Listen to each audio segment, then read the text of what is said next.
Bonjour, je m'appelle Naili Kadjei, fraîchement diplômée de l'Université de Montpellier et je fais cette interview pour l'African Children Education Matter.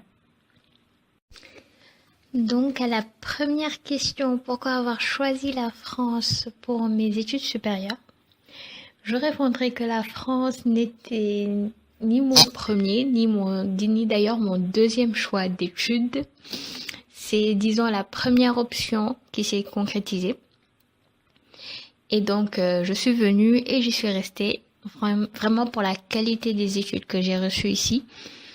Parce qu'à un moment, je me suis dit que si j'étais restée au Sénégal, je n'aurais peut-être pas eu la même qualité des études.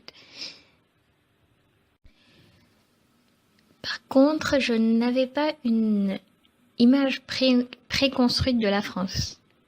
Je suis plutôt arrivée en mode freestyle découverte, en mode la France surprend-moi. Mais quand je suis arrivée, je n'ai pas été surprise ni impressionnée par la vie que j'ai trouvée ici.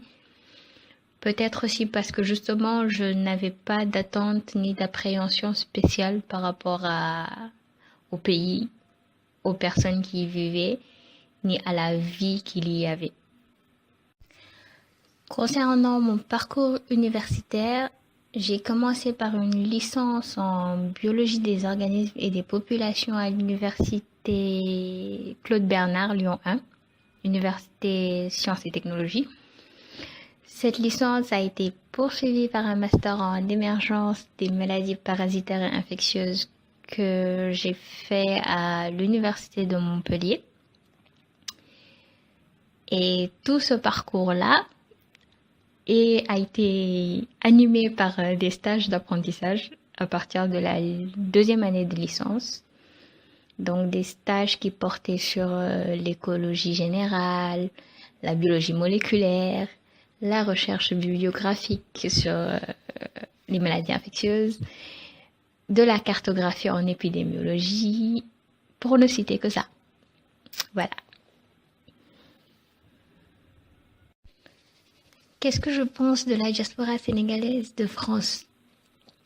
Alors, cette diaspora est fortement présente et en fonction des villes, elle est assez visible, je dirais.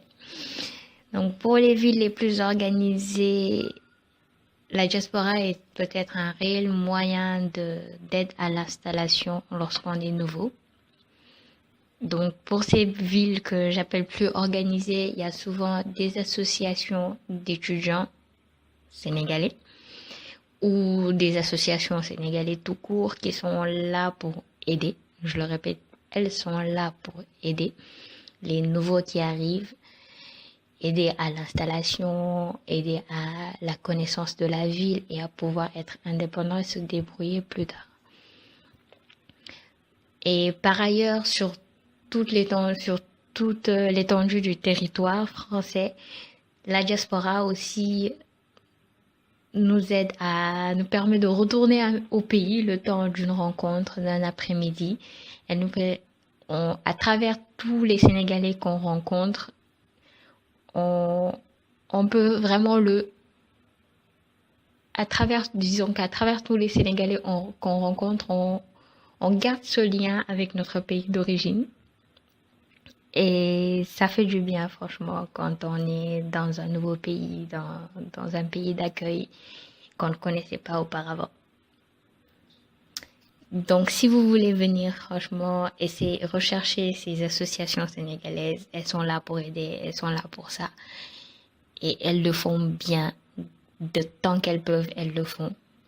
Donc, approchez-vous de ces associations.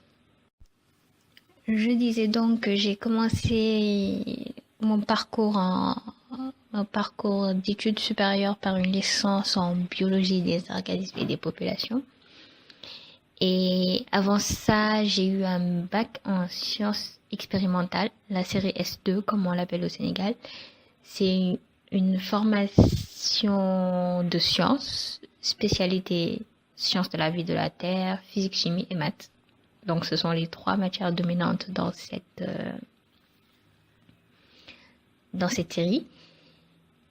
Et donc, je suppose qu'en général, pour accéder à cette licence, il faut avoir un minimum de connaissances en biologie, donc en SVT, sciences de la vie et de la terre.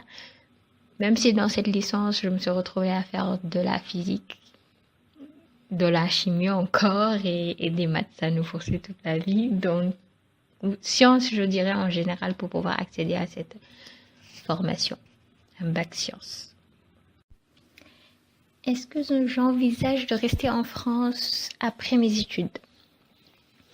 Disons que la formation de master que j'ai faite là, je l'ai choisie pour pouvoir être utile dans mon continent d'origine. Ce n'est pas un secret que les épidémies de maladies infectieuses, c'est nous qui en souffrons le plus. Donc, mon idéal, vraiment, ce serait de revenir. Par ailleurs, j'avouerai que l'acquisition de compétences et de techniques sont plus accessibles ici en Occident. Et à côté, le meilleur terrain d'application sont nos pays en Afrique. Donc, je suis encore ici en Occident. J'y suis encore en phase d'acquisition de compétences pratiques que je trouve indispensables pour mon projet professionnel. Raison pour laquelle je me laisse encore du temps pour pouvoir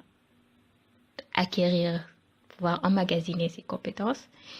Et à l'issue de cette acquisition, mon idéal serait de revenir sur l'un de nos pays en Afrique afin de pouvoir m'épanouir surtout humainement et professionnellement en me sentant utile. Voilà. Alors, quels conseils je donnerais aux étudiants? Là, je vais élargir le quote d'un entrepreneur que j'ai écouté ce week-end qui disait qu'en général, nous sommes dans des pays où il reste tout à faire. Donc, peu importe ce dans quoi vous êtes ou ce à quoi vous aspirez, faites ce que vous aimez et ce en quoi vous avez des aptitudes. Ne cessez d'essayer d'exceller dans ce que vous aimez. En même temps, donnez-vous les moyens et mettez-vous dans les conditions propices pour exceller. Et ceci s'applique que vous soyez dans un de nos pays africains ou que vous soyez en Occident, en Asie, peu importe. Dans ce parcours-là, la passion servira de motivation journalière. Donc vraiment, je le répète, faites ce que vous aimez et ce dans quoi vous avez des aptitudes et excellez, foncez. Voilà ce que je vous donnerai comme conseil.